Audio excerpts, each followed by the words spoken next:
Rong Ci had once doted on Feng Tinglin's child for Feng Tingshen's sake, never letting the kid's disrespect bother her, but now that she and Feng Tingshen were getting divorced, she refused to keep bending over backward for him, so she turned Feng Tinglin down directly. Sorry, Sister Tinglin, I'm busy tomorrow. She was going back to her career, and from now on, her time would belong to her own work. Once the divorce was final, she wanted nothing more to do with Feng Tingshen or Feng Tinglin. She wasn't going to waste another second on them. Feng Tinglin couldn't believe Rong Ci had refused her after all. In the past, Rong Ci had swallowed her pride time and again to please the Feng family, all for Feng Tingshen, but she didn't overthink it. Rong Ci had never said no to her before. If she claimed to be busy, she must be busy. Why else would she pass up a chance to stay on her good side? Still, Feng Tinglin was annoyed. Tingshen and Xinxin aren't even here. What important business could you possibly have? Rong Ci laughed bitterly to herself. For years, she'd abandoned her own identity, centering her entire life on Feng Tingshen and their daughter. Hearing Feng Tinglin say that now, she couldn't even blame her, but that would all change. She was about to speak when several people walked over. Miss Feng, they'd clearly come for Feng Tinglin. They glanced at Rong Ci and asked, Miss Feng, who is this?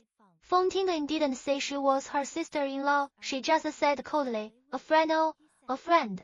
They were all at the university for the anniversary celebration. People of high status, when they saw Feng Tinglin with someone, they'd assumed it was someone important. Now, seeing how coldly she treated Rong Ci, most ignored her except for a few who stared at her beautiful face and long, fair legs. They flocked around Feng Tinglin and left quickly. Once Feng Tinglin refusing to acknowledge her as family would have hurt Rong Ci deeply, but now she didn't care. After Feng Tinglin left, she picked up her bag and walked away. Later that night, around 10 o'clock, Feng Tingshen and Feng Jinxin landed at the airport on time. They didn't get home until nearly midnight. Jinxin had fallen asleep before they even arrived. Feng Tingshen carried her upstairs. As he passed the master bedroom, he noticed the door was open, but the room was pitch black. He put Jinxin to bed, then went back to the master bedroom and turned on a dim light. His eyes fell on the bed. Empty. Rong Ci wasn't there. Just then, the butler brought his luggage upstairs. Feng Tingshen loosened his tie and asked,